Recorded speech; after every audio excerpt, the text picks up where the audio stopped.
छावा भाग 25. कोंढाणा किरत सिंगाच्या हवाली करून राजवाड्यावर मासाहेबांच्या सह परतलेले राजे आपल्या महालात अस्वस्थ फेऱ्या घेत होते. महालीची चिराखदाने ऊरभर जळत होती. जिजाबाईंच्या महालाकडून आलेली थाळ्याची वर्दी त्यांनी भूक नाही अशी फेरवर्दी पाठवून परतवली होती. जिजाऊंना तोंड दाखविण्याचे धाडस काही त्यांना होत नव्हते.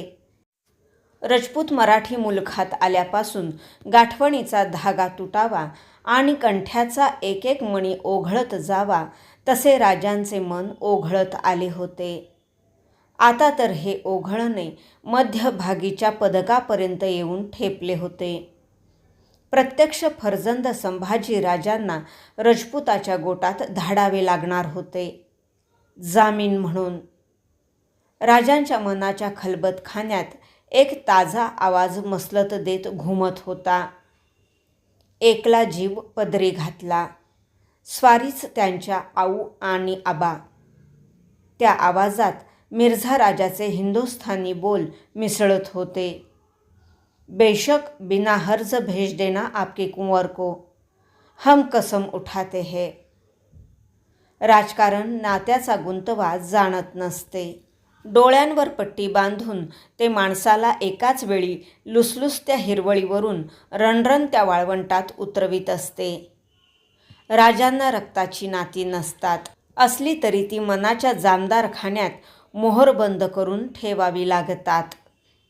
राजे निर्णयाला आले होते, पण त्यांच्यासमोर एक पेच होता. ह्या निर्णयाची समज शंभूराजांना कशी पडावी? आऊसाहेबांना त्यासाठी हिम्मतबंद कसे करावे? पुन्हा पुन्हा त्यांना वाटत होते की तडक जिजाऊंच्या महाली जावे, मनी दाटलेले मोकळ्या ओठी बोलावे. पण पाय महालाच्या उंबरठ्यातच अडखळत होते. हाताची बोटे छातीवरच्या कवड्यांवर चाळवली जात होती. चिंतावल्या मनाबरोबर पाय फेऱ्या घेत होते. आऊसाहेबांची खाशी स्वारी येतीया. संगती बाळधनी हाईत. राजांच्या महालावर पहारा देणाऱ्या धरकऱ्याने आत येऊन मुजरा देत वर्दी दिली. कायदे आखडलेले दौडते घोडे थांबावे तशा राजांच्या फेऱ्या गपकन थांबल्या. थाळ्यास नाही आलात? गडकोटांची चिंता करता? महालात शंभूराजांच्या सह आलेल्या जिजाऊ संथपणे राजांना म्हणाल्या. शंभूराजांनी पुढे होत आपल्या महाराज साहेबांच्या पायांवर कपाळ ठेवले. त्यांना उठवून घेऊन राजे क्षणभर त्यांच्या कपाळावरच्या 2 दळी शिवगंधाकडे तसेच बघत राहिले. ते बघताना संभाजीराजांची कुंडली मांडणाऱ्या हरभट ज्योतिषांची जबान त्यांना आठवली. साक्षात रुद्र, पुराणातला रुद्र जन्मास आला आहे. उंच गडकोटावर राहील, प्रलय माजवेल. पण जसा आप्तगणांकडून नाडला गेला तसाच योग या कुंडलीत दिसतो. त्या आठवणीने राजे घायाळ झाले. नको ते विचार त्यांच्या राजमनात घुसवा करून गेले. त्या रुद्र शंकरास देवदेवतांच्या कल्याणासाठी विष पचविणे पडले. त्याचा कंठ काळा निळा पडला, पण देवदेवतांचे गळे सलामत राहिले. या श्रींच्या राज्यासाठी, या मावळ माणसांच्यासाठी तुम्हा आम्हासही असे विष पचवावे लागेल. रुद्राने ते एकदा केले. तुम्हा आम्हाला ते प्रसंग पडला तर कैक वेळा करावे लागेल. पंडित शिकवण देतात, राजा हा विष्णूचा अंश आहे. पण त्यांना ठावे नसते की राजा हा प्रथम शंकराचा अंश असतो आणि मग असलाच तर विष्णूचा. आम्ही त्यासाठीच शिवलिंग पूजतो. शंभूराजे, रुद्राने रुद्रासारखेच राहावे, रुद्रासारखेच वर्तावे. राजांचे मन बांधील झाले. पुढे होत शांतपणे त्यांनी मासाहेबांच्या पायांना हात लावला. तो निर्धाराने मागे घेत आपल्या कपाळावरच्या शिवगंधाला भिडविला. राजे, कोंढाण्यापासून आम्ही बरीक बघतो आहोत. तुम्ही आम्हास टाळू बघता आहात. रजपुतांशी तहाची गोष्ट घडली म्हणून बेचैन आहात. राजे, आम्हापासून काही लपविणे तुम्हाला साध्य होणार नाही. राज्य जाते म्हणून धीर जाता कामा नये. तास शाबूत असतील तर नदी नामशेष होत नाही. अत्यंत मायेने जिजाबाई धीराच्या शब्दात म्हणाल्या. ते शब्द न शब्द उरात साठवून घेताना खाली पडलेली राजांची मान आपसुकच वर उठली. तर्फेला असलेल्या संभाजी राजांच्या खांद्यावर आपल्या हाताचा निमुळता गुलाबी तळवा चढवीत ते जिजाबाईंच्या तुळजाई शांत डोळ्यांच्या आश्वासनावर विश्वासून म्हणाले. खरं आहे मासाहेब, आम्हास तुम्हापासून काहीच लपविणं साध्य होणार नाही. चारी पायात आकडे चाप बसविलेल्या हत्तीसारखी आमची रजपुताच्या गोटात गत झाली.